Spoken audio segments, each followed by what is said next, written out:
Good morning. I want to talk today about the war with Iran and why Iran and Israel inherently don't like each other.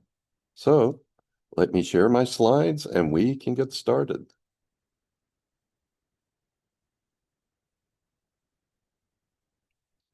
As usual, this will take just a minute. I've got to get rid of some things here so I can see what's going on. Let's see, hide that panel and hide another panel. And I think we're ready. War and why Israel and Iran don't like each other. And interestingly, both the charts for Israel and Iran have rotten ratings of A. And the chart that I use for Iran is set for the time that the soldiers or army under the Shah, who had left the country, they surrendered or turned everything over to the Ayatollah. That is when modern Iran began back in 1979. I think the date was February 11th. Okay, here is the chart of Israel, and there's a couple of things I want to point out. First, you have this pretty strong opposition between Sun and Chiron. And let's think about what this would mean at its best and at its worst. Anytime you have an opposition, you have two drives that are trying to unite and integrate with one another. In this case, the sun represents the soul of the nation, and Chiron is really a drive that nudges us toward transcendence, to go from the visible reality to this higher, more joyous, invisible realm. And when these two are integrated, then Israel becomes a true light unto the nations. And Israel has achieved that destiny quite often over the years, but not always. And when it doesn't achieve that higher purpose, then it can be wounded by others and it can become a source of wounding to others. Now, the other really important aspect here is this T-square involving the lunar nodal axis, which is squared by Saturn and Mars in the 10th house. And this represents Israel as a strong, powerful force in the Middle East. Saturn has to do with regulation and control, and Pluto with power and transformation. And again, Israel has often been a positive, transformative force in the Middle East. It made a desert bloom. It made their region green. They brought democracy to that area. And they have been leaders in science and technology and the arts. They have transformed the structure of the Middle East. That's the good side. But at other times, we get the negative side of this conjunction and this square. And by the way, the lunar nodal axis always has a tendency to intensify things. And that is why eclipses are more intense than regular new moons or full moons, because at the time of an eclipse, the sun and the moon are conjunct the lunar nodal axis. So the downside of this is a very destructive and controlling governmental structure. And sadly, that has also been seen from time to time in Israel, and I think particularly under the leadership of Netanyahu. So, those are the two sides of those coins, the good side and the bad side. And as is the case with most nations, we have seen both sides of the coin come from Israel. Now, if we look at this chart for Iran, set for February 11th, 1979 at 10:20 a.m. in Tehran, this chart has Chiron conjunct the ascendant. And there are two sides to this coin also. Iran has the potential to bring a spiritual transcendence to people and to other nations in the Middle East and around the world. Unfortunately, since the 1979 revolution, it has rarely done that.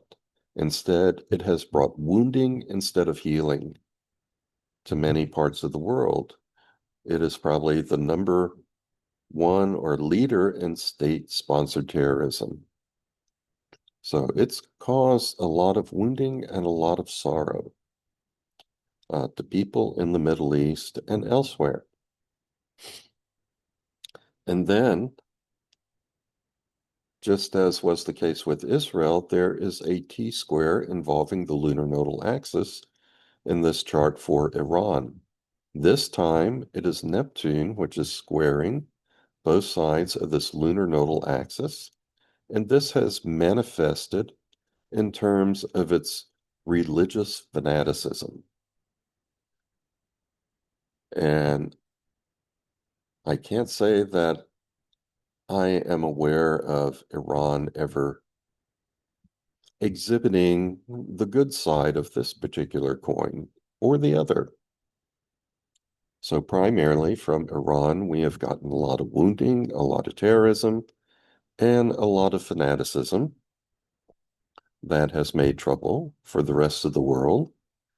Interestingly, Neptune also represents oil, and Iran is one of the major producers of oil in the world.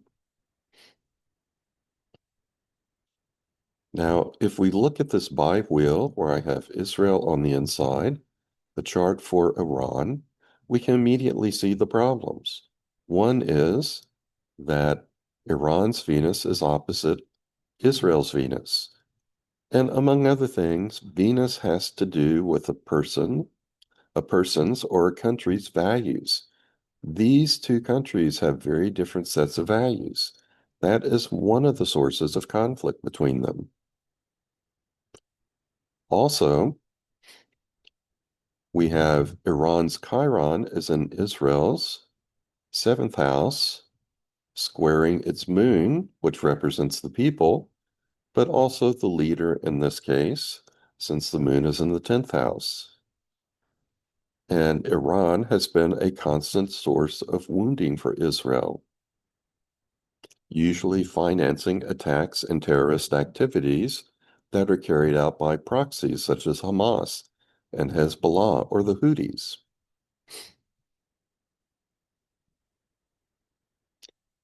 And look at this grand cross, which is completed by the planets in the two charts. Uranus is conjunct Israel's Chiron in opposition to its sun. And when this Sun-Chiron opposition in Israel's natal chart is poked at or stimulated in a bad way, what usually happens is you get some wounding to Israel, which Israel then retaliates against. So this by itself can represent sudden wounding to the people of Israel.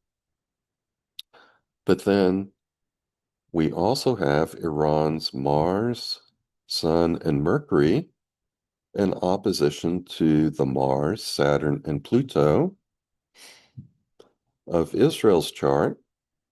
Some of these aspects are a little wide, but I think they're all going to be drawn into it. And this results in a lot of conflict, war, and aggression between the two countries.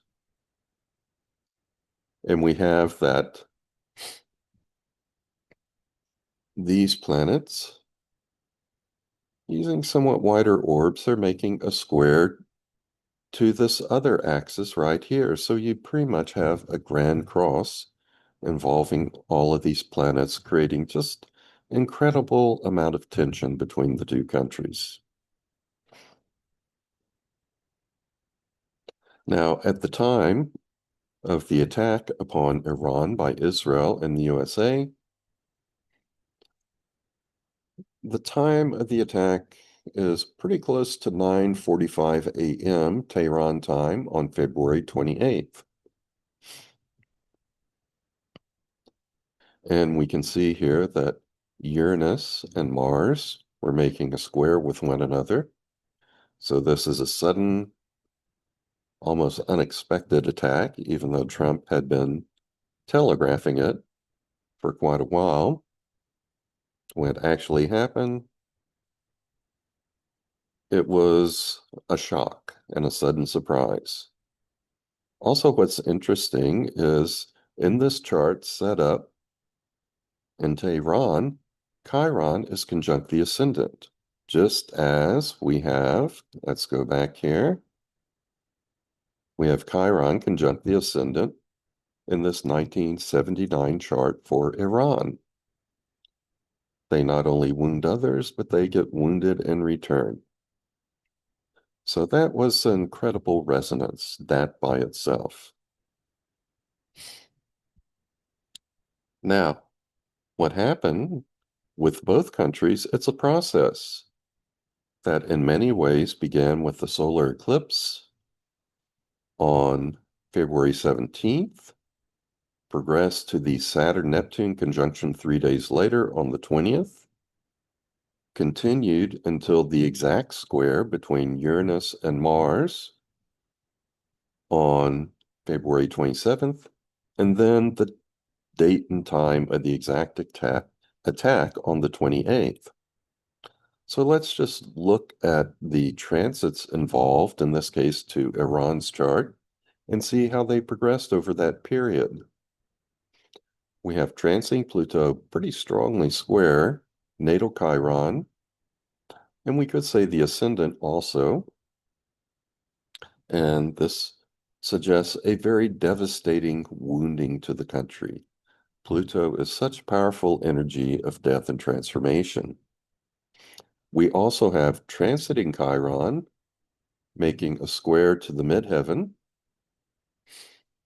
over here, and that suggests wounding to the leadership of Iran, and we have seen how many spiritual, political, and military leaders have been killed in recent days. And then transiting Mars is conjunct Sun and Mercury and making a square to natal Uranus.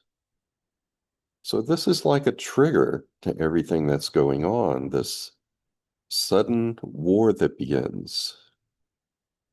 And then lastly, we have transiting Sun and Moon are making a strong square to transiting Uranus at the time of the solar eclipse, and that promise sudden, unexpected, and chaotic events in this lunar month.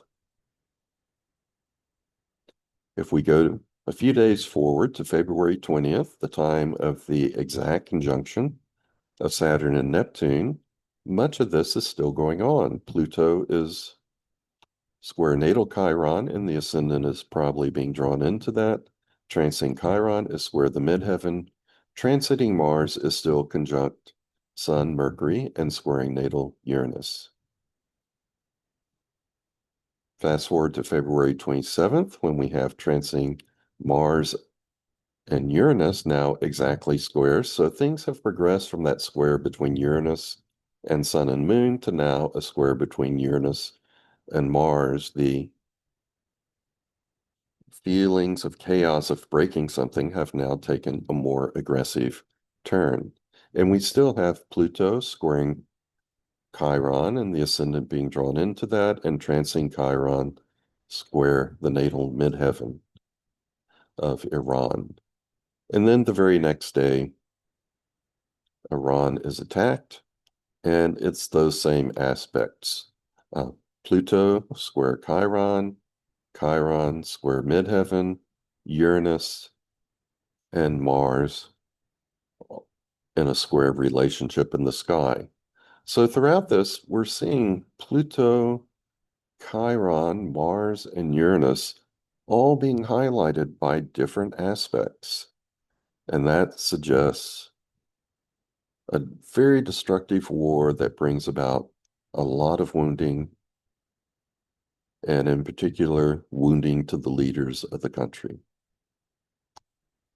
Now, if we take a look at what is going on with Israel at this time, we'll start with the solar eclipse.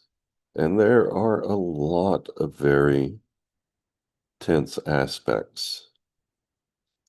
Let's see, we have transiting Uranus is squaring natal Mars, and that is in itself quite interesting. Let me go back here a second. Let's see. At the time of the attack, we had Uranus making a square with Mars, but Mars was at 28 degrees, 8 minutes of Aquarius. And that is pretty much opposite the natal Mars in Israel's chart. Interestingly, Israel's natal Mars is conjunct Trump's natal Mars. And essentially, Israel and Trump are in this together. So, Uranus square natal Mars, sudden unexpected aggression. Transiting Sun and Moon opposite natal Mars. In a few days, Mars is going to move into this opposition, and you get a T-square. Right now, we have a T-square between transiting Sun and Moon, natal Mars, and transiting Uranus. And then we have transiting Chiron, opposite the ascendant, so it's conjunct the descendant, and square the midheaven, another T-square. And this suggests, since it's conjunct the cusp of the seventh house, the wounding of others. Either Israel wounds others or others wound Israel, or both. And to add fuel to the fire, we have transiting Mars, square natal Chiron, and transiting Pluto opposite the natal moon. And of course, the sun and moon, as transits, are squaring transiting Uranus. So there's a lot of tensions here. And again, look at the main planets involved. We have Uranus, Mars, Chiron, and Pluto, all involved in this conflict. 3 days later, we arrive at the Saturn-Neptune conjunction, and things are pretty much the same. We have Uranus square Mars, we have Chiron conjunct the descendant opposite the ascendant, squaring the midheaven. We have transiting Mars, squaring Chiron and the Sun. So this opposition between Sun and Chiron, and there in the natal chart for Israel, it is being stimulated in a very aggressive and negative way. And then we also have transiting Pluto opposite natal moon, creating feelings of destruction, total destruction and transformation. Move forward to the 27th. A lot of the same planets are still involved. We have Uranus, square natal Mars. Now, Mars has moved in opposition to natal Mars, and transiting Mars is squaring transiting Uranus, so that very destructive T-square is being completed. Transiting Chiron still conjunct the descendant, opposite the ascendant, square the midheaven. Transiting Pluto still opposite the moon. And as I mentioned, it's now Mars, which is squaring transiting Uranus. Transiting Uranus, exactly. We began with Sun and Moon in this relationship to transiting Uranus. And on the day and time of the attack, things are the same. Trancing Uranus, square natal Mars, trancing Mars opposite natal Mars, this T-square being completed between Mars and Uranus, trancing Chiron opposite square natal ascendant in midheaven, trancing Pluto opposite natal moon, and trancing Mars, making still a very strong square to trancing Uranus. So those are the dynamics between Iran and Israel from the solar eclipse on February 17th up to the attack on February 28th. And in both charts, Uranus, Mars, Chiron, and Pluto are heavily involved. Now let me take just a quick look at America's role in all of this. I usually use a July 2nd, 1776 chart for America because that was the day that the Declaration of Independence was actually passed by the Continental Congress. On July 4th, it was printed and distributed, it was announced. And so I see the Sibley chart as representing America's public persona, the July 2nd chart as representing America on the inside. I consider both charts to be valid, even though I use the July 2nd chart more often. And I think there are other valid charts for America because the creation of America was not a single event. It was an ongoing process. Some will take its beginning back to the Battle of Lexington, and some will take it forward all the way up to when the Constitution was written and adopted. Those are all important moments in the country's creation.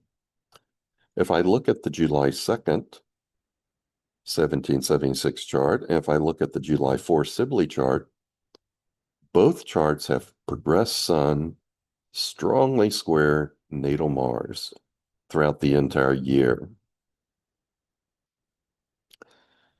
And that increases the likelihood of war and aggression in both charts. In the July 2nd chart, this square becomes exact on November 12th, shortly after the midterm elections. That's quite ominous. In the Sibley chart, this aspect by progression, this square, became exact on March 4th, not long after we attacked Iran. And so far this year, we have invaded Venezuela, we've attacked Iran, and Trump is talking a lot about Cuba as the next country that he will go after. So this is a very aggressive year for America, a year in which war and aggression, conflict, either at home or abroad, are more likely. And of course, ICE has already killed 2 American citizens this year in Minneapolis, Renee Good and Alex Preddy. So that's where we are for America. If we look at this bi-wheel where I have the July 2nd, 1776 chart on the inside and transits at the time of the attack on Iran on the outside, we see a lot of tensions. The lunar nodal axis is square Uranus, and it has been for most of this year, since at least, I believe, mid-January. And this says 2 things. Remember, the lunar nodal axis always intensifies something. And when it intensifies or pokes at Uranus in the USA chart, and it's doing that in the Sibley chart too, that can stir up not only revolutionary fervor at home, but also war and aggression abroad. And we're seeing both of those. We're seeing protest against ICE and Trump domestically, and we're seeing war abroad. We have Pluto moving into conjunction to the natal lunar nodal axis. It won't get the exact conjunction this year. It will in 2027. But when Pluto stimulates this lunar nodal axis with a hard aspect, either conjunction, opposition, or square, transformations tend to occur in our society, and we're often embroiled in conflict again, either at home or abroad. We have transing Venus and Mercury opposite natal Neptune. That's acting somewhat as a trigger to this conflict. And in the natal chart, we have Neptune square Mars in both July 2nd and July 4th charts. And that gives us a tendency to become involved with conflict and aggression through fanaticism, zealousness, and beliefs which often are not true. Misinformation. We have transing Sun making a square to Uranus. That is also acting as a trigger for this conflict. We have transing Jupiter in America's 10th house squaring natal Saturn. So growth and regulation are not working together in a coordinated way. And this manifests in a variety of ways in America. It can be a disconnect between progressives and conservatives, between growth and regulation. But in the 10th house, this can also represent overreach by the executive branch, expansive tendencies without regard to things such as legal due process or other regulations which it should be following. And we have seen that very frequently since Trump became president, and in particular, very recently.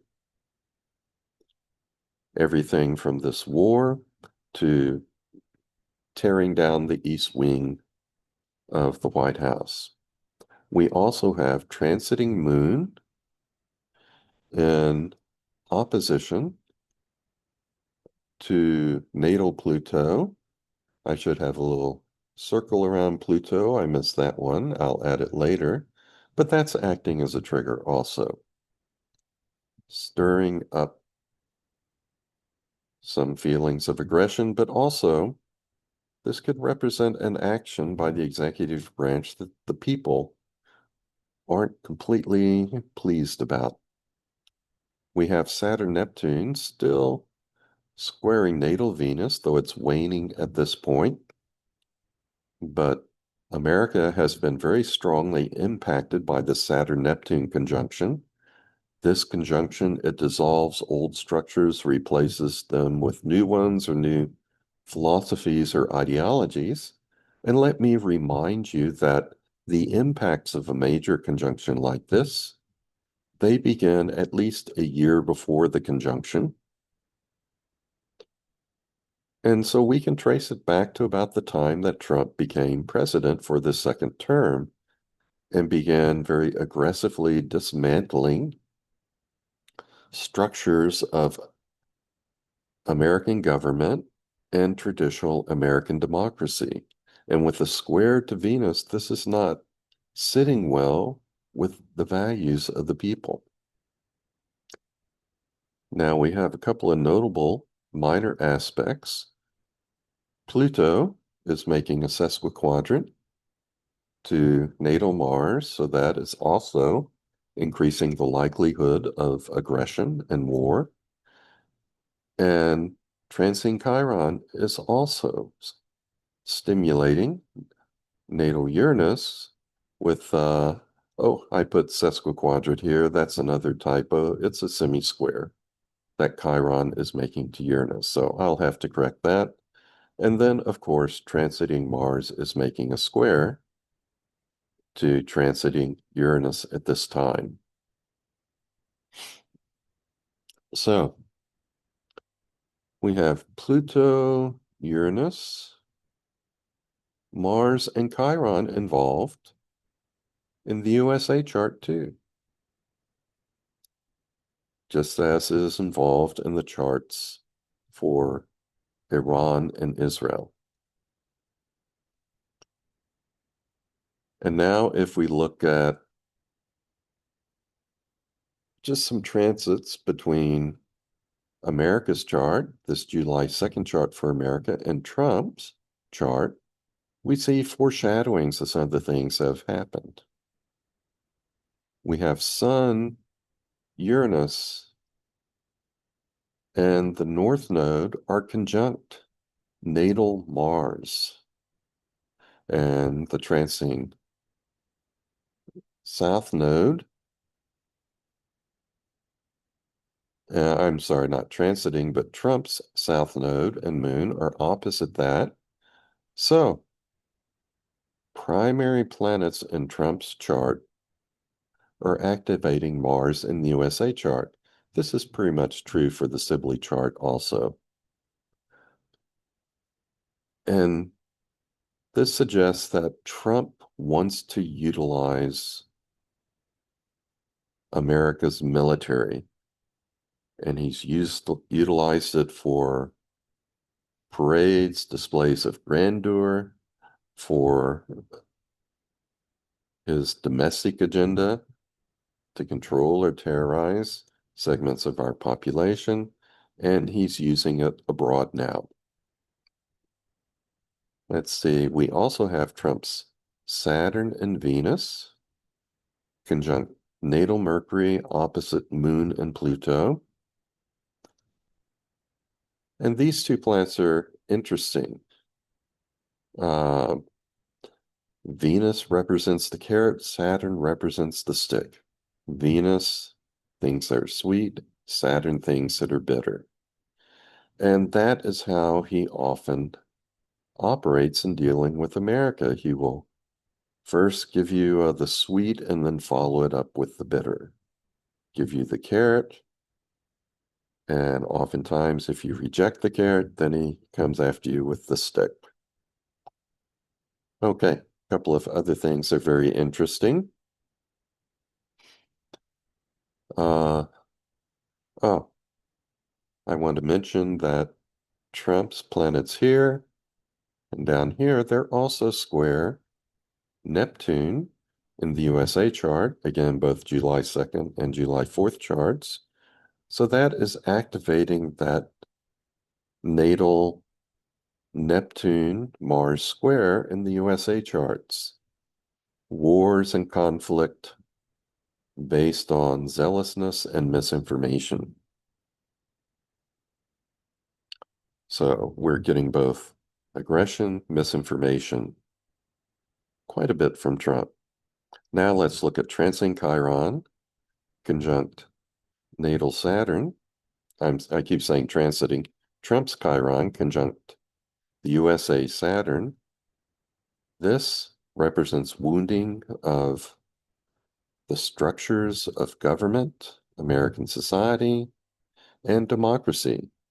And by the way, in 2025, Trump's progress Mars was at 14 degrees plus of Libra, in exact conjunction with his Chiron and America's Saturn. And so his agenda to wound those structures was on steroids. Of course, if you're supportive of Trump, you'll just see all of that as draining the swamp.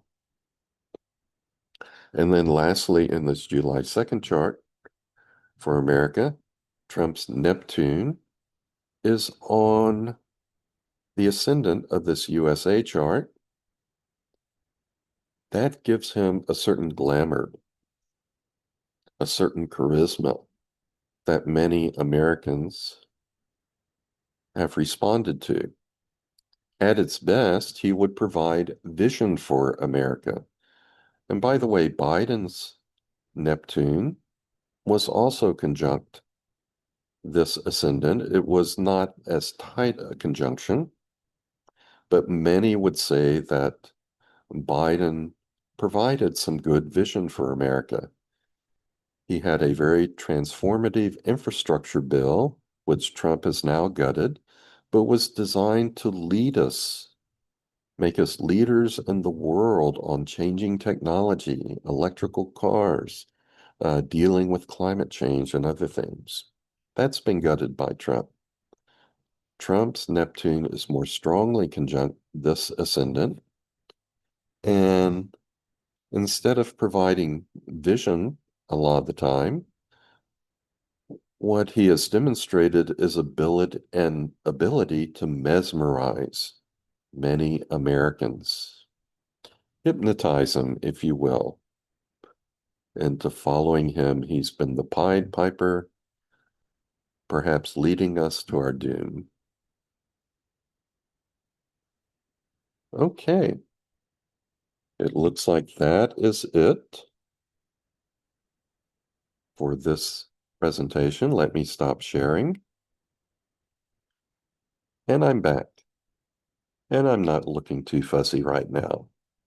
So I hope that gives you some perspective on the relationship between Israel and Iran, what was going on by transit in both countries, beginning at least with the February 17th solar eclipse and continuing on until the outbreak of the war on February 28th, and also some astrological considerations which illuminate America's role in this conflict in the Middle East right now, and also add a little bit more information on what kind of president Trump is and will be, and what he is currently doing to the country.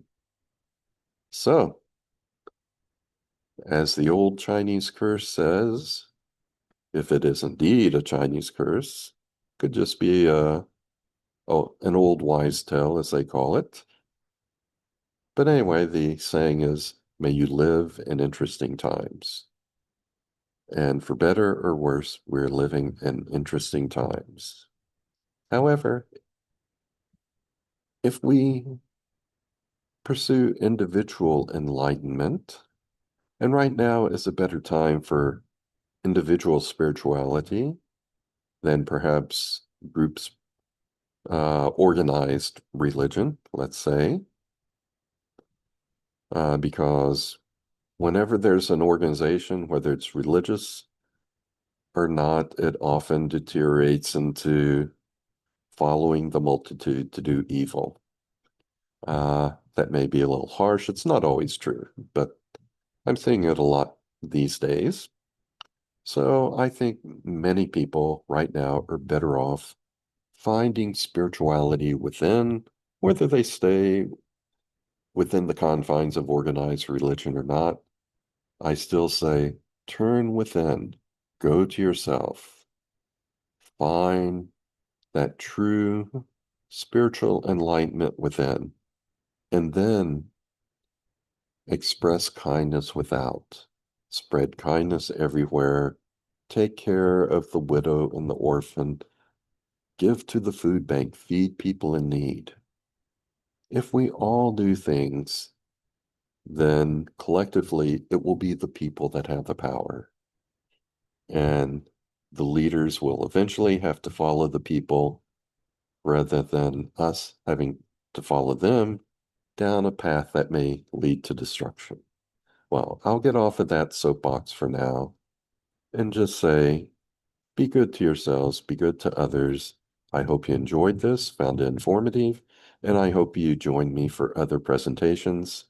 And for now, I'll just say so long and be well.